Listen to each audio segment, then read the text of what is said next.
Okay, we're going to get started with the afternoon program. Again, thank you all for coming, and thank those who had posters. It was really wonderful to see everybody talking and looking at the posters. I think it's really wonderful to realize all the wonderful research and collaborations that actually go on here at Michigan State University, really trying to improve K through 16 science education. So thank you all. I do want to once again thanks. I hope you enjoyed your lunch.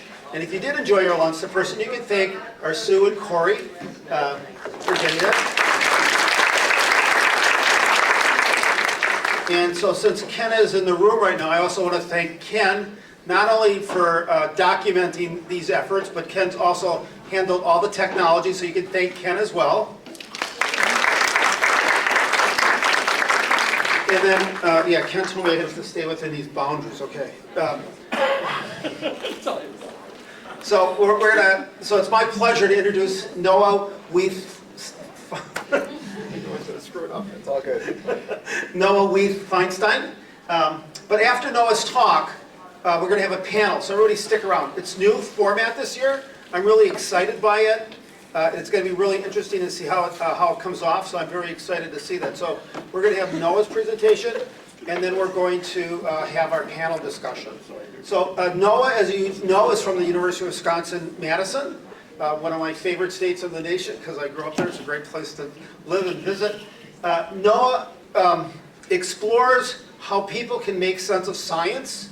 You could read this too, but that's what I do, right? So, yeah, explores science in people's social, personal, and political lives. But I actually I wanted Noah to come to this session to talk to us, because I met Noah, I think about 4 or 5 years ago, at a very small, quaint, invited conference, where we were invited to talk about the 10 big challenges in science education. And I really found Noah's talk very inspiring and also very provocative. So I thought Noah we also had a wonderful lunch together, in which we had a very interesting talk that really made me think. I said, okay, if Noah can get me to think like that, I think Noah can also get all of us to think. So that's why I wanted Noah to come here. You can read his credentials, a lot of wonderful credentials, but I think I loved how he really tried to deepen my thinking about some really important issues. And I think Noah's going to do that again today for us here. So welcome, we really appreciate you coming.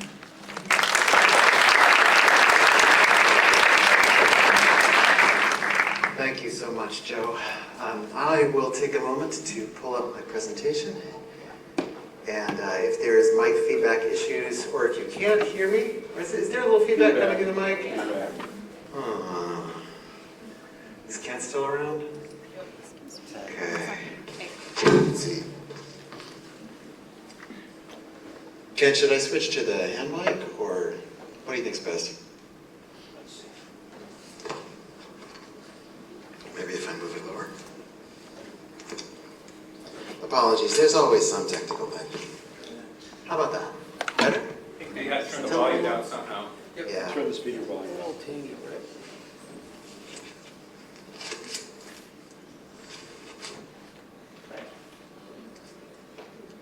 How's that? Too quiet? Put Good. the mic up higher. Put the mic up higher. You'll be fine. So this is the T part. That's what I was thinking. All right. We good? We're better. We're good? Excellent. All right, that's it, folks. Have a nice day. There we go. Let me just make sure my clicker's working. It is a real pleasure to be here. I was last at Michigan State to give a talk 10 years ago, which is one of those things that makes you stop and think about the amount of water that's flowed under the bridge in the course of your career. I'm going to try to stay also within the electric fence. And the work that I'm talking about today is in some sense a bookend to that work, or at least an extension of that work. It's also work that I'm excited to talk about and to hear from you about, because I'm a big believer in presenting work that is not finished. And this work is not finished. It's a concept and an idea that means a lot to me, but one where I think the ground truthing of it in various contexts, including with the scholarly community, can do a lot to make it better, more useful. I'm also excited to talk about it because it's an idea that engages very directly with the unusual moment that we're in. And I'm not sure what your experience has been about the back and forth between the conversations you're having about science and society and the world and politics outside of your professional world and within your professional world. Oftentimes I find there's a disconnect. And I really appreciate the chance to be able to talk about some of what's going on from my particular perspective. Every time I get a chance to do that, I find that I leave feeling renewed and reinforced in my convictions, and I hope you will as well. So, what is the place of science in our world? Not the physical place, science, inscribed in probably large letters on the globe, as this picture would suggest, but the place of science in our social world. The historian Naomi Oreskes wrote a book that some of you may be familiar with called Why Trust Science recently, in which she laid out a really lovely and historically informed account of why science is worthy of trust in broad sense of social and political contexts. We can also hear those ideas echoed in our field. This is Jonathan Osborne and Doug Alchin, who recently wrote a paper called Informed Trust in Science, which argues, among other things, that it's our job as STEM educators at different levels to help cultivate informed trust. I'll get back to them. But science is complicated, and its role in society is multifaceted. Many years ago, the two sociologists, Harry Collins and Trevor Pinch, who's recently passed away, published a book called The Golem. And in that book, they laid out this account of science which is very different from the thing that we should trust. Science, they point out, is not inherently good, despite its power. And a lot has to do with how it's directed in society. Along similar lines, the eminent sociologist Drew Benjamin has recently challenged us to think not about how we should trust science, but about how, when, and in what contexts science is trustworthy. It's uncomfortable in a moment where we all share a sense that the place of science in society is unstable, is threatened, to raise ideas which are also critical of what science is and does. But those ideas, those histories, are many generations in the making, and we can't back away from them in the face of very real dangers and criticism. Does anyone have to leave early? This is for you. This is what I'm going to talk about. I don't think we can understand what's happening to science now without understanding how contemporary science is shaped, some might say defined, by institutions. Institutions are also key in understanding how people relate to science. How people feel and think about those institutions matters. Trust, which is our most common frame, does a bad job of describing this varied, dynamic, and context-bound relationship.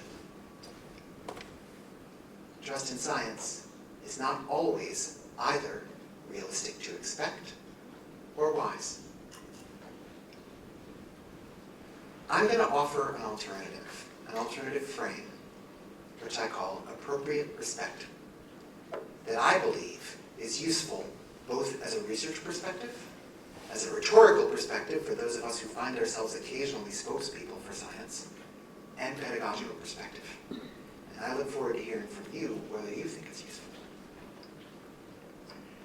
But first I want to back up a little bit and describe how this project fits into my bigger project in science education, in STEM education, which is to shift how we think about the relationship between science education and public engagement with science.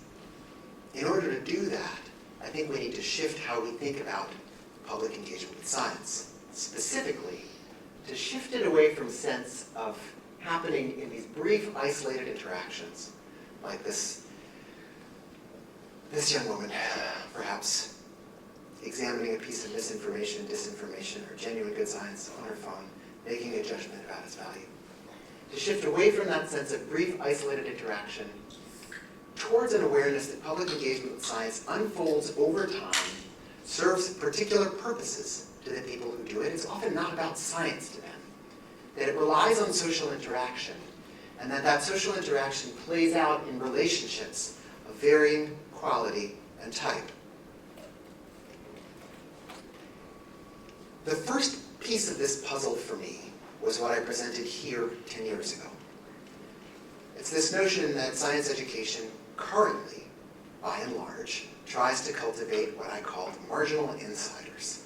People who get as far towards being an insider in science as you can get them in the space of their educational trajectory before they drop out of the pipeline, as we're used to thinking about it. And that what we might consider doing instead was cultivating competent outsiders. People who are capable, people who recognize when science has some bearing on their needs and interact with sources of scientific expertise in ways that help them achieve their goals. My argument now, as then, is that this is a different set of skills, not wholly different, overlapping, but different. More recently, together with a wonderful collaborator, Ayala Baram-Sabari, who was at that same meeting, I've been thinking a lot about how that plays out, not as individuals, but in social networks. And we're very used to thinking about social networks as a source of danger in science education, as a source of misinformation, as a source of confirmation bias, and so on and so forth. Ayala and I argue that the social processing of science, the social sense-making around science, is neither inherently good nor inherently bad, but it's reality, and we can't avoid it. So we crafted this notion of epistemic networks, interlinked sets of people who support sense-making by providing new information and aiding in the interpretation and reconstruction of scientific knowledge in context. This gets us through the first couple of steps of that diagram from the previous slide. Science unfolds over time and according to specific social and personal purposes. It happens in networks and through relationships of varying type and quality. That, for me, was the missing piece, and a piece that I felt like I didn't understand, that I hadn't created or acquired a language to discuss. And that's what appropriate respect is about. Now I'm going to take a little bit of a left turn and talk about the social atmosphere for science, because this forms an important piece of the justification for understanding scientific institutions as a perspective on understanding science. All of us are aware that in our national context, there is a groundswell of public opposition to expert-led policies. It is not unique to the United States. When I gave an earlier version of this talk in Germany, it was very easy to find analogous slides in the German context. I'll show a version of this slide in Finland in a month, and I have no doubt that it'll be easy to find Finnish versions of these slides. This is not confined to the United States, but it's definitely happening here. That opposition is fed in part by prevalent cultural narratives of institutional corruption and failure. Beliefs that, for instance, Big Pharma controls the medication approval process, that the FDA is corrupt and can't be trusted for that reason. There are also very real institutional failures, like the Fukushima Daiichi nuclear plant, a disaster which resulted in part because of failures of institutional planning and maintenance. We also have what we might gently call declining deference to epistemic authority from the perspective of thought leaders. This happens in a number of venues. You all may remember President Trump then in his first term drawing in Sharpie an expansion of a hurricane's path to justify something that he had previously said in an earlier speech. That's one context in which you see declining epistemic respect, this declining deference to epistemic authority. But we also see it critically in this Supreme Court decision, which changed who has regulatory authority. So previously, federal agencies which employ scientists, like fisheries scientists, for example, were responsible for interpreting the law as it applied to natural systems. Now, judges make those interpretations. That's a big shift. Many of these things are old conflicts flaring up again. So as anyone who studies the history of vaccines knows, vaccines have been controversial from the time that we first had vaccines. And those controversies have always been struck through with issues of race and class and power. This is true for many of the controversies that we face. And yet, the scope and the stakes of the conflict feel new. Never before in the history of time that we have funded research through the federal government has there been discussion of removing, defunding, limiting our capacity to predict weather or to support fundamental research on medical cures. Both of those things happening now. When I talk to my students, my graduate students, about public engagement with science, I use an unusual teaching tool, Peter Gallison's History of Particle Physics, to try to convey something which I think is really important for understanding how scientists and non-scientific public political audiences interact. Gallison's project is showing how continuity in particle physics emerged not through the passage of one idea to the next among the theorists, but through the intercalation of theorists, experimentalists, engineers, so that when one sector of the field was in turmoil, another sector of the field was carrying on doing its normal thing. The conversations among the theorists, experimentalists, and engineers were not always easy, though. And he drew on this metaphor of trading zones to talk about how they discussed what they were seeing, as well as how scientists who saw things in very different ways saw what they were seeing and how they got together around those ideas. Gallison says, we can think of a trading zone as a cultural arena within which two dissimilar groups can find common ground. They can exchange fish for baskets, enforcing subtle equations of correspondence between quantity, quality, and type, while utterly disagreeing on the broader global significance of the items they exchange. So as a Newtonian physicist, you see mass one way. As an Einsteinian physicist, you see mass another way. Can you have a conversation? Gallison went through archives and said, yes, you can absolutely have a conversation, coordinated around that idea, even if your interpretation of what it means is different.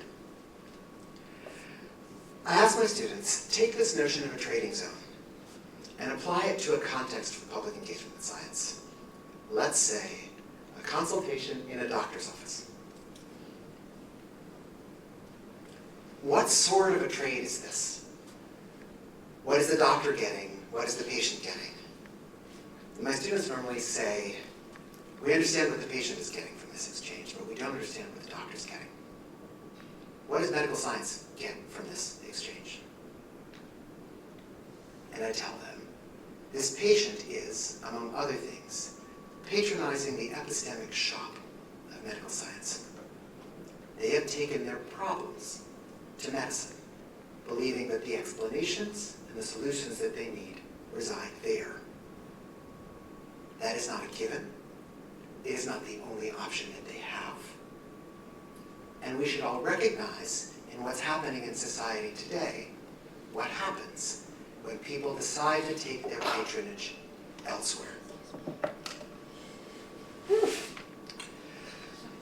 How do we get into this mess is not exactly the topic of this conversation, but it feels important to mention because I've noticed a common narrative sweeping around our field, and I think it's overly simplistic, so I want to address it head on.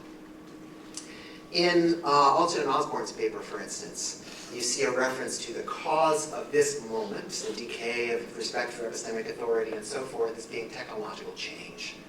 Oftentimes people talk about social media. They talk about the speed with which information and misinformation travels around social media. So for instance, it's been demonstrated that misinformation and disinformation travel faster than accurate information on social media. They talk about the way that social media networks allow people to interact with people who are similar to them and reinforce perspectives within those communities. This is real. It's really happening, but it's not the only piece of the puzzle.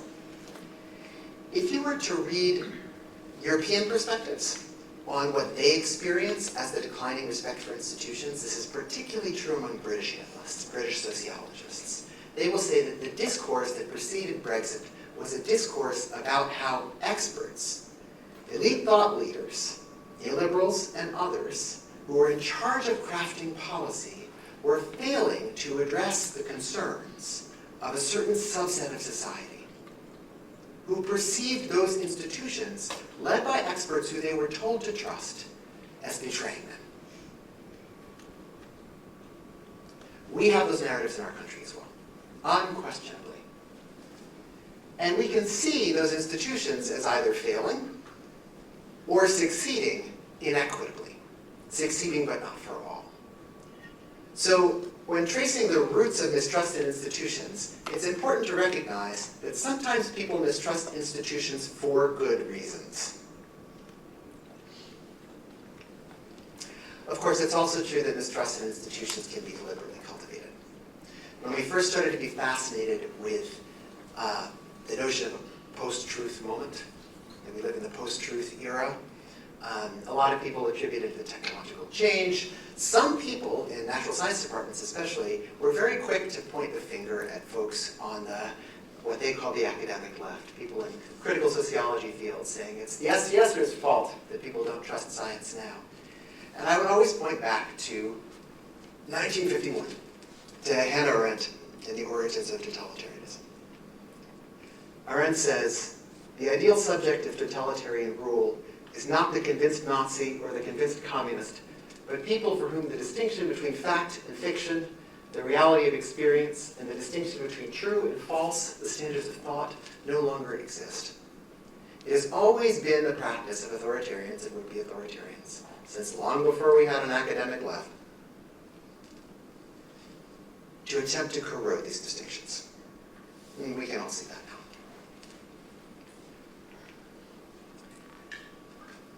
So how does this bring us to an institutional perspective on science? Rhetorical question. What is the science in science education?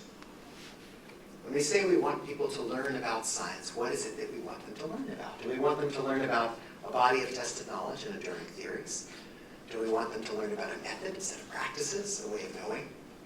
Do we want them to learn about institutions, like journals, funders, universities? I'm using institutions here in the sociological sense. So Michigan State is not an institution. The research university is an institution. Does that make sense? Do we want them to learn about scientists and those who represent science? I would argue, and perhaps this is overly simplistic, that we as a field focus on knowledge, practices, and a little bit people. In the course of my life, we've shifted significantly from focusing on knowledge to focusing on practices. And by and large, I think that that's amazing. The sophistication of our field in addressing the work, the nature of scientific work has grown enormously. Here are some examples from the framework for K-12 science education that are probably familiar to you. Institutions are briefly mentioned. So here's the framework. Seeing science as a set of practices shows that theory development, reasoning, and testing are components of a larger ensemble of activities that includes networks of participants and institutions. Here is Osborne and Alchin. Institutions are the formal bodies of experts that help to debate and document any established consensus. They make a brief appearance and then they vanish. They vanish in what we claim to teach, in what we claim our goals are. What we get instead are vague references to things like the scientific community. We lose a specificity, which is behind all the citations that these people use when they're saying these things about institutions. So, what does an institutional perspective look like? It involves accepting that science is also, in addition to a way of knowing, in addition to a body of theories and knowledge, science is also a set of institutions that observably regulate what counts as science and how it is practiced. These institutions house and provide material support for scientific work. Hello, Research University. Scientific practices are guided and embodied by institutions.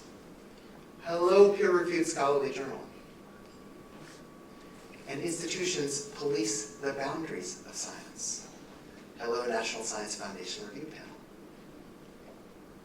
The epistemic work of contemporary science, things that are as fundamental as choosing a research question, designing studies, argumentation and dissemination, cannot meaningfully be extricated from these institutions. Is it possible to do science outside of these institutions? Yes. But the large majority of contemporary science uses, benefits from, exploits, and relies on these institutions. These institutions also spread across society. They're familiar things like the university, the granting agency, the scholarly journal, the professional society, regulatory agency, the corporation. Does anyone here do research through a public-private partnership? You're going to see a lot more of that in the years ahead, particularly if the government funding climate continues in the direction that it's going. From a sociological perspective, these institutions cut across important sectoral divisions of society, the private, the public, civil society sectors. This is an old idea in science and technology studies. Different scholars have tackled it under headings like co-production, let's look to our boundary work herein, the new political sociology of science, expertise as attribution, institutional authority. This is a book called The Triple Helix, which talks about how innovation relies on collaboration between the government, universities, and the private sector. Those sectors intertwined. But this is all very abstract, so I thought I'd entertain you all with a concrete example, a humble one. This is my first published paper. Every scientific finding evokes a complicated social reality, which goes beyond the list of names on the paper. If anyone has read Bazerman on crafting scientific narratives, Bazerman argues that the story which is told about how the science was done in a paper is a narrative, a story, like an epic story that follows a format which bears a complex resemblance to the truth. I might ask you to draw a comparison between your methods section and your understanding of your methods from a more intimate level. You may not remember this, but there was a wonderful social media phenomena a while back called overly honest methods, where people posted smart aleck pictures along with headings like, "N was reduced in this study to save my marriage." So the complex social reality of this paper involves the journal, the Biological Bulletin, a journal which was over a century old at that time. The Boston University, which housed and sponsored the Boston University Marine Program, which was housed at a separate institution, the Marine Biological Laboratory in Woods Hole. The first two authors did not go to Boston University, were not, except for one very happy summer, located in Woods Hole. They went to other colleges, and they were invited to participate in this, supported in participating in it, through the good auspices of the National Science Foundation, which sponsored a research experience for undergraduates program. One finding that is available to us, that was reviewed, produced, written, through the collaborative work of all of these institutions.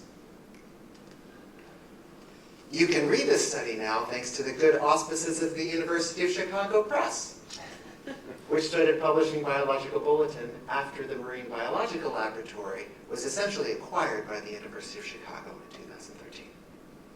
The institutional histories of science are very real, and hopefully pretty concrete at this point. What does this mean for us? What does it mean to have an institutional perspective on science? Let's go back to this diagram for a minute. And let me ask, if we want people to trust science in an informed way or otherwise, what science do we want people to trust? Which of these perspectives? Let's take each one to its somewhat extreme conclusion. What would it mean to trust science as a way of knowing, as a body of tested knowledge, as individual scientists, or as institutions? Well, one unfortunate way of interpreting science as a way of knowing is that we should all use our understandings of science to make sense of the research ourselves. In other words, we don't just believe the science, we should do our own research, right? What would it mean to trust science as tested knowledge? We might say, I will put my faith in this scientific fact or published conclusion. This thing on my phone sure looks like a scientific fact. What would it mean to trust individual scientists? I'll listen to the advice of these scientists that I know or follow on media. Those scientists on social media, they really tell it like it is. How about institutions? I'll follow advice that comes from official bodies and reputable organizations. If you read Osborne and Alchin, that sounds a lot like what they're advising. I want to make a further point about institutions. If you want to help people understand when it's appropriate to do your own research, what scientific facts are trustworthy, which scientists are good people to rely on, it is very hard to do so without reference to institutions. Is the fact published in a journal? Was it peer-reviewed? Who funded the study? Where is that scientist affiliated? Those are all institutional cues, what Brian Wynn calls the social body language of science. People feel really differently about these aspects of science. They feel differently about the scientists, the institutions, the notion of science, qua science, as a way of understanding the world. And it turns out we can measure this difference. Surveys about trust and distrust in science, however, rarely focus on scientists or institutions. Instead, they focus on the notion of science at a macro level. They literally ask, do you trust science? Which is why you can see some people having a lot of trust in science in an abstract sense, and a lot of distrust for scientific institutions. You will see people saying, I distrust the FDA, I distrust the CDC, because it's bad science. So there's some notion of an abstract science to which you can appeal and invidiously compare the institution to the abstract ideal. Ideally, all these things work together, right? So thinking about a family medical problem. When you're trying to figure out something important, something which might be life or death or other high stakes issue for you, you might draw on all of these different sorts of cues. You might want to trust science in all these different ways. But the institutional piece is absolutely essential. So, should science outreach or STEM education focus on building trust in scientific institutions?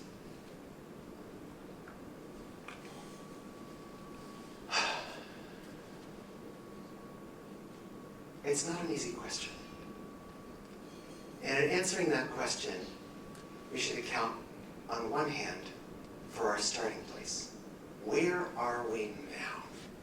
How do people feel about those institutions now? If you go in, like Kaa, the snake in the Jungle Book, saying, trust me, what are people going to think, given that this is where they're starting? And also, there's been mistrust in scientists and scientific institutions since they existed. People have always felt a little bit uneasy about whether scientists and scientific institutions had the best interests of humanity or particular segments of humanity at heart. Godzilla and Frankenstein are kind of like Harry Collins and Trevor Pincher's Gone, a powerful thing resulting in part from the work of scientists that is not inherently good or evil. Also, doesn't it feel uncomfortable asking people to just trust science? I've noticed something in conversations. I've had a chance to co-present with Jonathan Osborne a couple of times, and when he and Doug have presented the informed trust work, when they talk about the need to trust, for instance, the scientific consensus, when a consensus exists, there's usually someone in the audience who raises their hand and says, but that's not how science works. Like, that's an appeal to authority. That's not skepticism. We don't want people to trust just because that's a prominent scientific authority. Scientists are uneasy with this idea, right? There are also unjust histories of experimentation, exploitation, and discrimination. This is something which all of you know very well, such as the Tuskegee syphilis study. There is real profit, conflict of interest, and corrupt inept regulation in federal and other bureaucracies, unquestionably. There is complicity in environmental damage and climate change. You may have read that Roundup is about to be retired. Roundup is a chemical that was produced by scientists working for the private sector. All of us carry some body burden of glyphosate, Roundup. And scientists themselves have this profound commitment to skepticism and distrust of consensus. That's our famous picture of Galileo. There's a wonderful book out there called Galileo's Galileo's Middle Finger, written by a scholar at the University of Chicago, which I recommend. It's also true that the kind of trust that we tend to ask people for doesn't bear a really good resemblance to the way that trust exists, at least in sociological study. So sociologists who study public engagement with science often point out that trust is not a single quantity or state. It's relationship dependent, evolving, and contextual.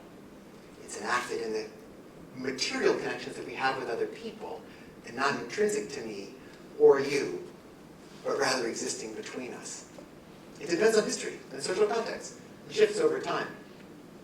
This is a protest about nuclear power and nuclear waste in Japan. Japan is a country that built out a nuclear power infrastructure more than almost any country in the world did. And that relationship shifted around Fukushima Daiichi. Stable, generalized, resilient trust is rare. Full stop. So if not trust, then what? I agree that we need something which reflects the provisional and dynamic quality of the relationships that people have with institutions. That it's something that's actively performed, that it's not just a way that you feel. It shapes how you act, how you interact. That it reflects these complex and sometimes ambivalent histories and describes relational realities such as mutuality or hierarchy. One of the things which has come out of sociological research on things like consensus conferences, places where you put some experts in and some lay people in, and you try to get them to agree about something together, is that you can put them around the same table, but they still enact their hierarchies around that table, right? No one who's been in a classroom doesn't know that.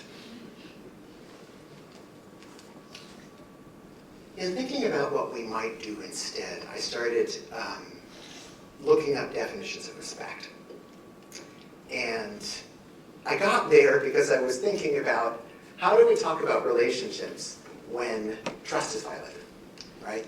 Non-science relationships, human relationships. How do we talk about what happens in the absence of trust in the context of a relationship that you're invested in? What are the intermediate states? I kept running into this word respect, regenerating respect, rebuilding respect, as a waypoint on the way to trust. Respect is a really complicated word.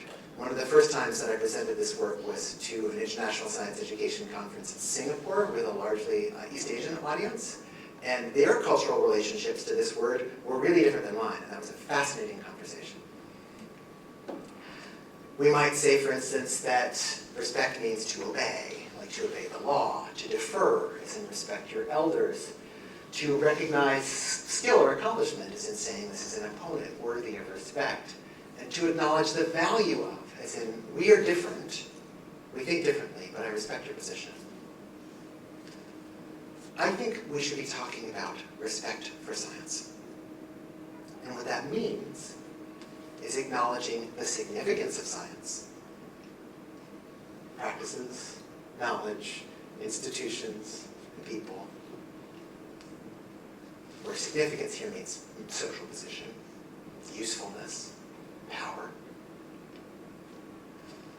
And we want them to acknowledge the significance of science, not in the abstract, but by giving it weight in explanations and decisions.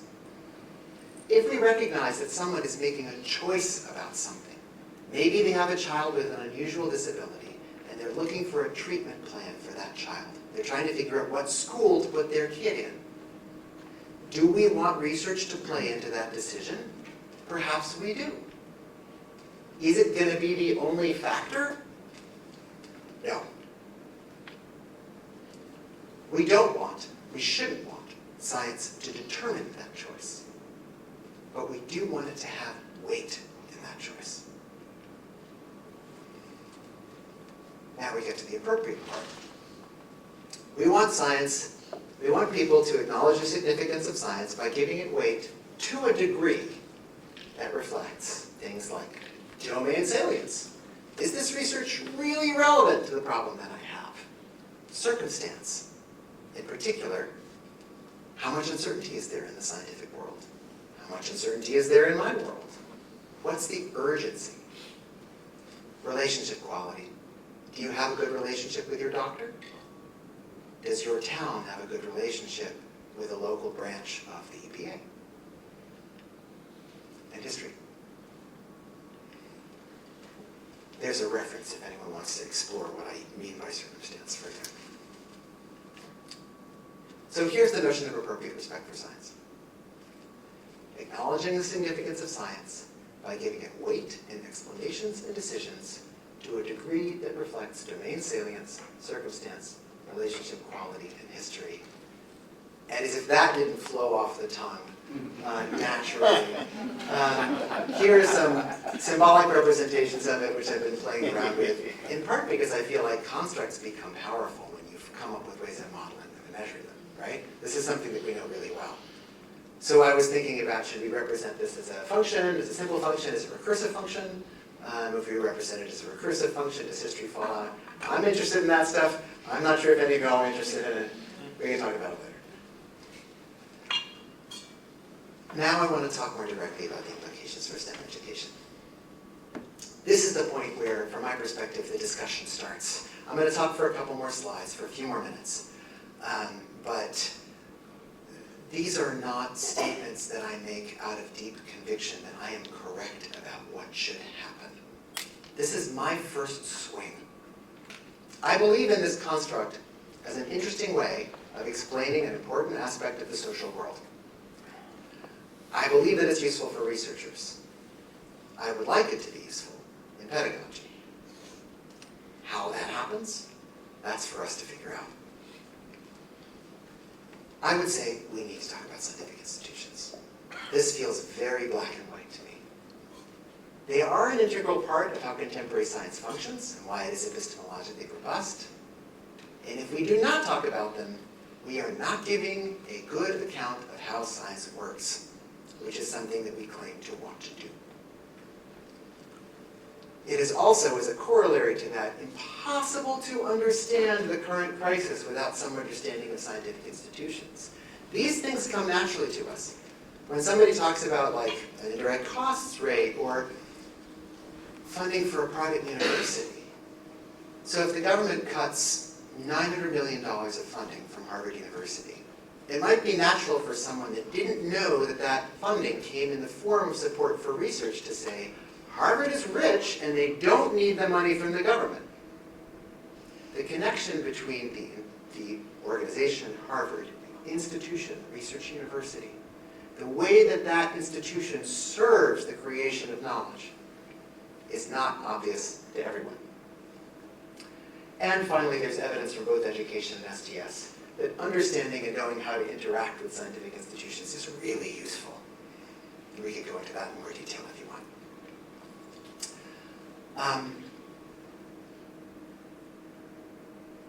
Of course, when it comes to trusting science and the idea, my suggestion that we should think about appropriate respect instead, this is not the sort of definition that fits naturally into a middle school teacher's unit plan, right? Some of the features that make it good for research make it awkward for pedagogy. It has a lot of pieces. A lot of those pieces require further explanation, and so on and so forth. So where do we start on having this conversation? I would suggest that we start with this. Institutional science is flawed and important. Examples for us. The FDA can be corrupt. Yes. And before the FDA, poisoning from food contamination was far more common. And we may see that again. I recommend the book, The Poison Squad, if anyone hasn't read it. It's lovely. Clinical trials are slow and full of conflicts of interest. And they still prevent dangerous side effects and screen out ineffective treatments. They are a reason why, when you take a medicine, you can have some set of expectations about what will happen to you as a result. Wait, the indirect cost rate is what? University-based science is a huge net economic positive, very well demonstrated by generations of economic research. Indirect costs are not so different from private sector overhead costs. And all the studies which have been done suggest that universities do science more cheaply than the private sector does. So, what are those indirect costs for? Which is not to say we shouldn't be having a conversation about indirect costs, because we probably should. So that's where it begins, teaching about appropriate respect. We need to talk about institutions. The institutions that we need to talk about are flawed, and they're still important. I don't think this is a level of sophistication that kids from a very young age can't understand. I think the notion that an institution like school, for instance, is flawed but also important is very intuitive. And it's something that teachers share, right? We all get that these institutions exist. They do some things well, they do some things badly. They have built-in inefficiencies and problems. That doesn't mean you throw the baby out with the bathwater. When thinking about this issue of weight, of how much weight we give science in our choices, I think it's really important to acknowledge that we can't teach this without context. The whole bit in that definition of appropriate respect that says, to a degree that reflects, everything that follows is context. So this is a concept, a construct, a pedagogical challenge in the same family as, say, socioscientific issue discussion, right? Where you can talk about it in the abstract all you want, but it's much better to ground it in discussion of something that really happened or is happening. In the ideal circumstance, it would be lovely to have cases that highlight the need for appropriate respect as our entree into scientific institutions, right? So if we're talking about appropriate respect for science in the context of the Flint water crisis, for example, that's a great way into talking about how people decide what institutions they trust and why. It's much better than saying, kids, let me tell you about the federal science bureaucracy and peer review. I believe that the ideal circumstance is a scaffolded progression of cases that highlight different dimensions of appropriate respect and eventually move towards making contact with student lives. So how is this going to play out in student lives? Fortunately, it's not that hard to find examples. You can easily talk about whether something is safe to do or safe to eat. Conversations about food already going on in some of the posters back there, right? If you live in a rural community, you might be interested in the siting of a new confined animal feedlot operation or a solar facility. If you live in an urban environment, You might be interested in toxic waste contamination, legacy industrial pollution. Any one of us might experience our town suddenly questioning whether there should be fluoride in the water, which is just shocking to me, by the way. That's going to be an interesting discussion in my public engagement with science seminar.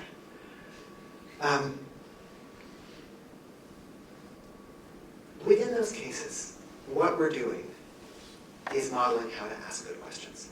And this is the core pedagogical focus of science teaching, of most of the good science teaching that I've ever seen. It's not certainly the only thing that science teachers do, but it is an important thing that they do, understanding how to ask a good question.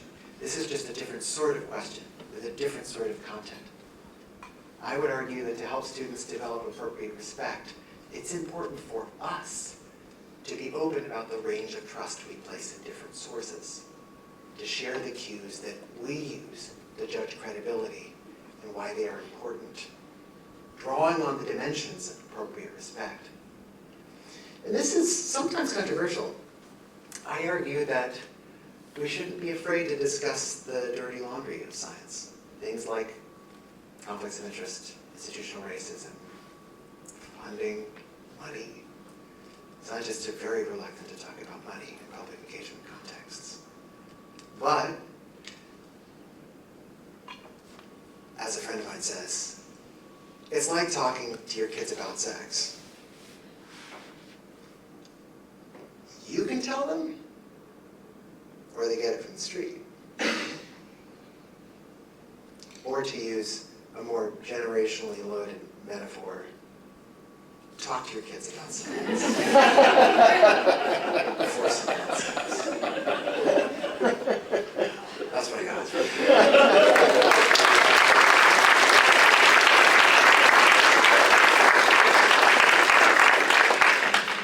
Great, thank you very much, Dawn, for that talk and forcing us to think about issues. So now we have about 10, 15 minutes for questions, and I think there's another mic somewhere. We'll run around so that if you don't have a loud enough voice, so we'll take questions for Noah. This one back there? Okay, there's a question way back here. I'll run back there.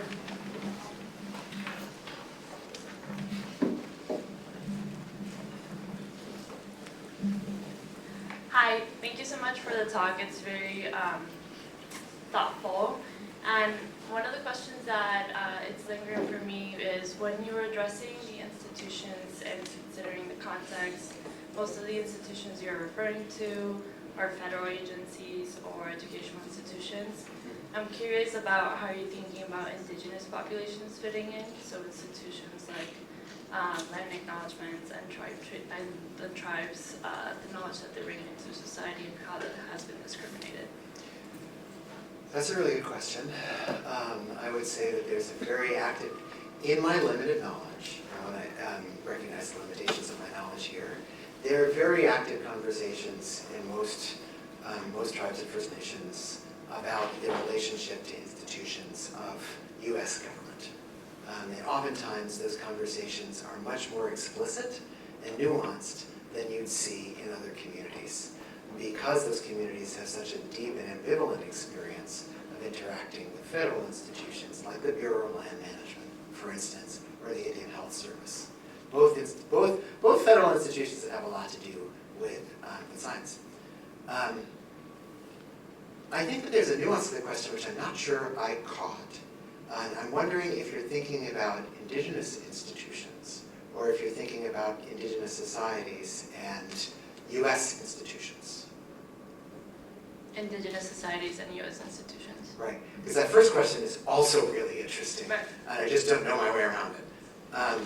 But I think that the thinking about cases of indigenous knowledge and the conflict between indigenous knowledge, like in Wisconsin, if anyone here is old enough and local enough to remember the Walleye Wars, this was a huge controversy in Wisconsin about who had a right to fish and when. And those are conversations about knowledge. They're conversations about who knows things, who is acknowledged as an expert in particular areas, and who has a right to things. And oftentimes the knowledge and the right are deeply intertwined. The struggle of the Bad River Band right now in regarding pipelines is another case where expert knowledge comes in very clearly. And you'll see tribes and nations using expert witnesses, just as they do in a court, finding allied institutions, just as they have to deal with opposing institutions.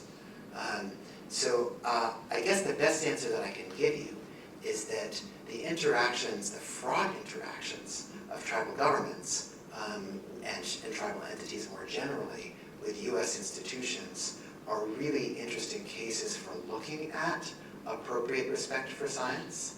And there are points where it's useful to say, some of the stuff is really on the surface, like the really problematic history of science, apropos tribal nations. And is a good place to explore that.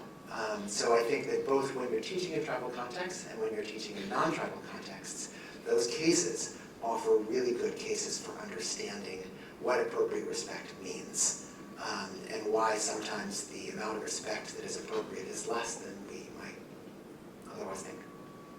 Does that answer your question? Yes, Okay. thank you. Other questions or comments? Got one right behind you, Jim. Turn around.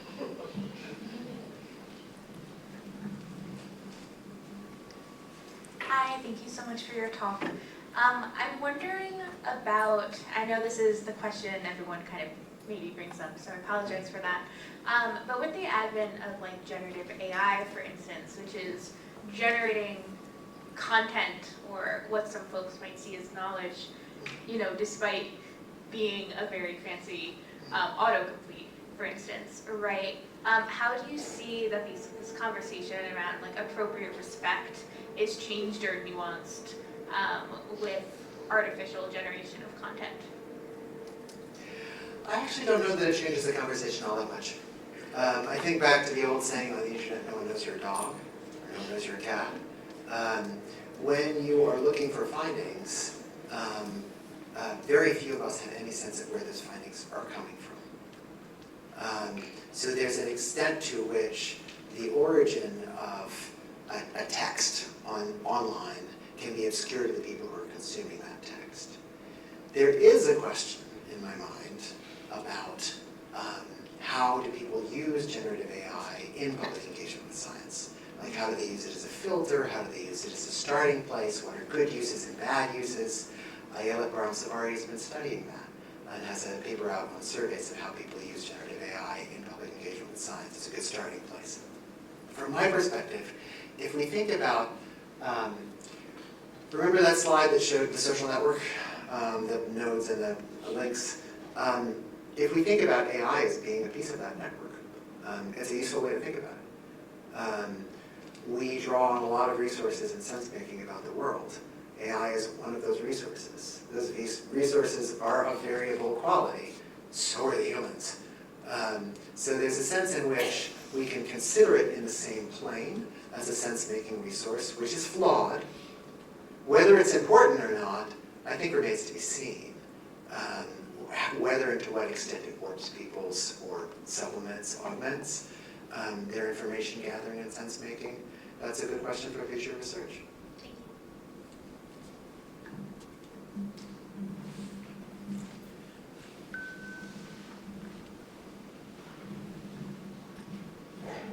Thank you. Thanks so much for your talk. Really interesting to think about. I'm wondering, just what you know about the research, I guess, from sociology or human nature about like, because I could see this very easily, like I could make a case and do this with my students. You know, it's flawed, but it's still useful.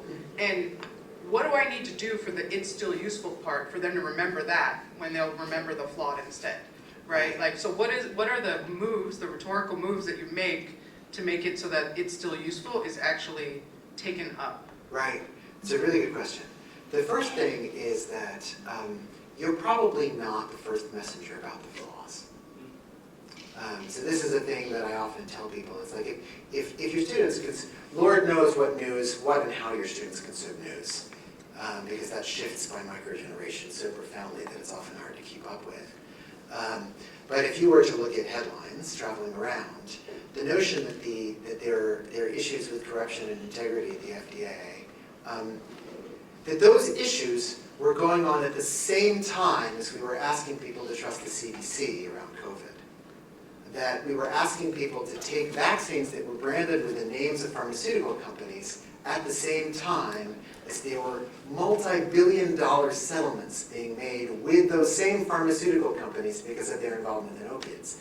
The notion that these institutions are somehow flawed is usually out there to begin with.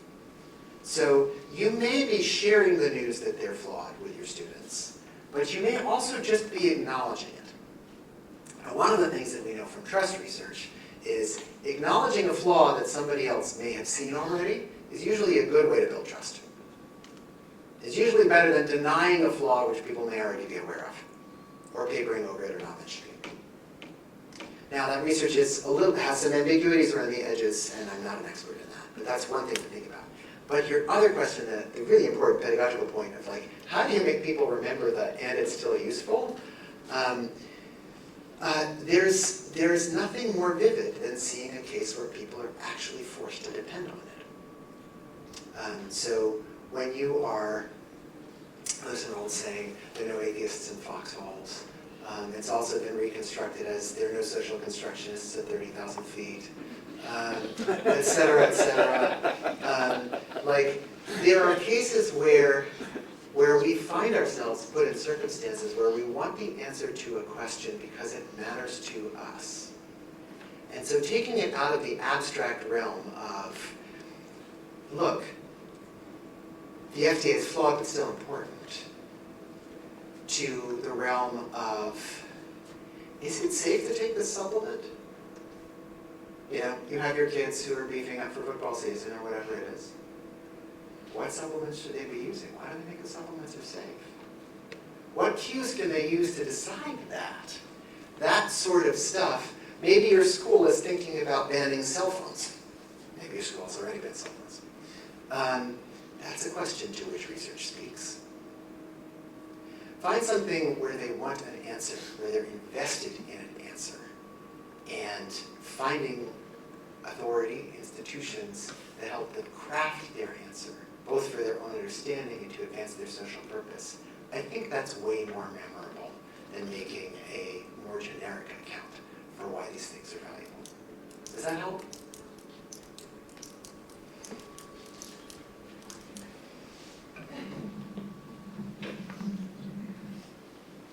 Hi. Please, I would love you to unpack how you defined appropriate respect for science, because I feel like I'm still struggling a bit. Me too. All right. Acknowledging the significance of science by giving it weights, yeah, exactly, in explanation and decision. I think to a degree that reflects the domain silence, the circumstance, relationship quality, and history. I think those four constructs is something that I'm still looking at, and I'm still trying to make sense of it when I'm doing my own research. Yeah. I'm still trying to see where I'm thinking about it when I'm writing my papers or when I'm trying to create new epistemologies in learning of sciences. So maybe unpacking it to actually have the ideas to take away while thinking about how we are doing science, how we are learning science, and also how we are incorporating multiple ways of knowing in science. Thank you. Yeah. So, usually definitions get really big and bloated before they shrink, right? And they get big and bloated because there's a lot of, well, what about this, what about this, what about this, right? So when I think about the components of this definition, what for me is really the core of it is this part, giving it weight and explanations and decisions, right? That giving it weight and explanations and decisions is a embodiment of the significance that we grant to science, right? And it's important for me to say this part, the second line, because the first line can be really abstract. We can say, I acknowledge, yeah, of course I think science is important. Again, I'm going to point you to Eilet's work because it's so wonderful.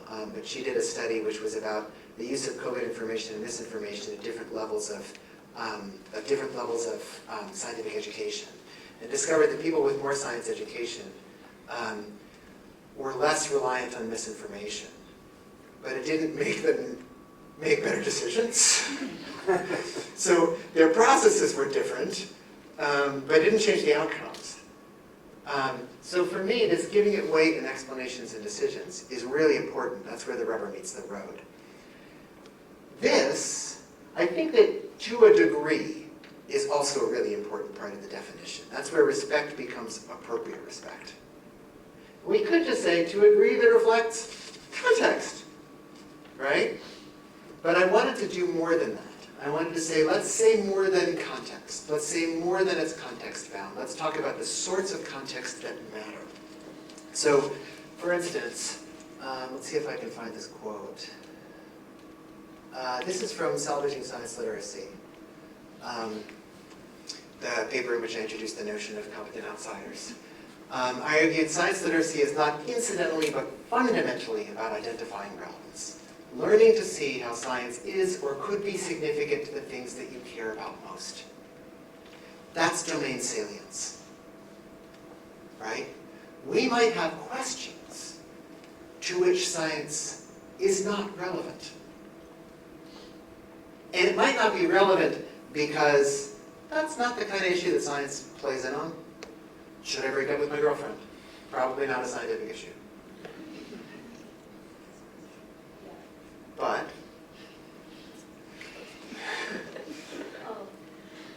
it also might not be relevant because science doesn't have anything to contribute to that question yet.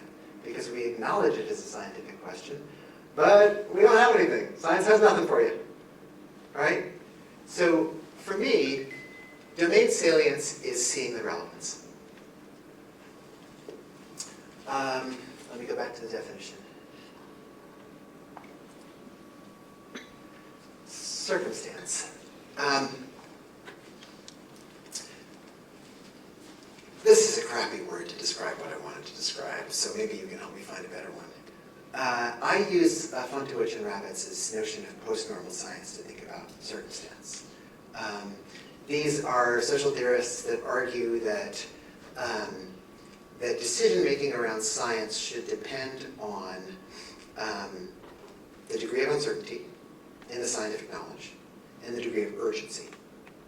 And that when you have both high uncertainty and high urgency, then a different sort of decision process, what they call post-normal science, needs to take place.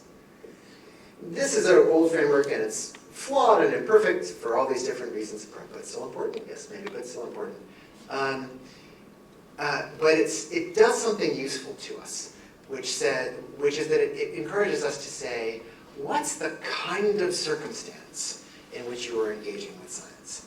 I ask my graduate students to do a personal case study of their own engagement with science in order to try to break them out of the assumption they make that they're rational decision makers. It's a struggle. Not because I think I am. But what I've discovered is that it matters enormously whether they do a case study, a self-study, which focuses on something that they are really invested in versus something that they're just abstractly interested in. So like if they're saying, you know, I'm trying to reduce plastic pollution in my life, and I'm wondering, like, how much plastic really gets into the ocean? But they're not really personally invested in it. That's very different than someone saying, I'm experiencing some psychological stuff, and I'm thinking about going off hormonal birth control. Or one that I got one of the first years I did this, which is, we're trying to figure out how to sleep train our child. I had just had a baby a year earlier, and I was like, I know that's going to end. You're going to start a very rational process, and then 3 weeks in, you're going to be like, that's it. So, anyhow, that sense of urgency, that sense of personal investment, like how close is it to you? How much stake? What's the stake? Is a really important defining quality of the circumstance. Does that make sense? I do think that domain salience and circumstance are fuzzier. Relationship quality and history are easier for us to wrap our minds around. I think that recognizing that public engagement with science depends on relationship quality and history requires us to see, sorry, I'm out of the blue box. It requires us to see It requires us to see the personal purposes to which science is put, the circumstances in which public engagement with science arises, the fact that it does require us to talk to other people, and then the fact that it does often depend on what happened before. So in a classic case study, Brian Wynn's case study of sheep farmers who were being told not to sell their sheep because of fallout from Chernobyl in the early 90s. It's a wonderful case study. It's dense, as my graduate students always tell me, but lovely. Wynn points out that you can't understand how the sheep farmers in the Lake District in England responded to government regulation without knowing that they lived near a nuclear facility which had previously had contamination issues. This wasn't their first merry-go-round. They'd been subject to contamination issues before and were already suspicious of authoritative pronouncements, of government pronouncements on contamination. But also, as we all know, like there used to be this thing in rural politics where you'd say that the typical couple is a farmer and a teacher, right? The farmer runs the farm and the teacher is responsible for the health insurance side of the equation. And that was a very normal partnership, marriage partnership in rural Wisconsin. And many of the sheep farmers had relatives that worked at the nuclear plant.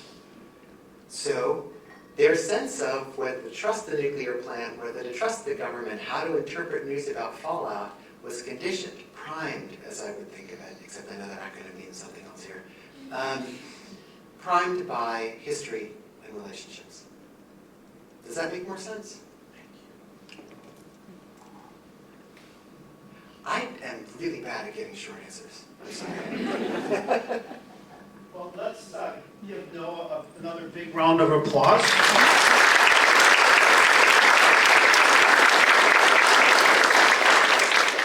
Thank you, Noah, very much. We're going to take a 15-minute break. Noah will be here. So if you have questions and you want to interact with Noah, I'm sure he'll be glad to chat with you. And in 15 minutes, we're going to come back and we're going to have our panel. Rachel's here. I see all the other participants that are going to be part of it. So we'll have our panel at 1:30. So please come back at 1:30 for our panel discussion of this issue.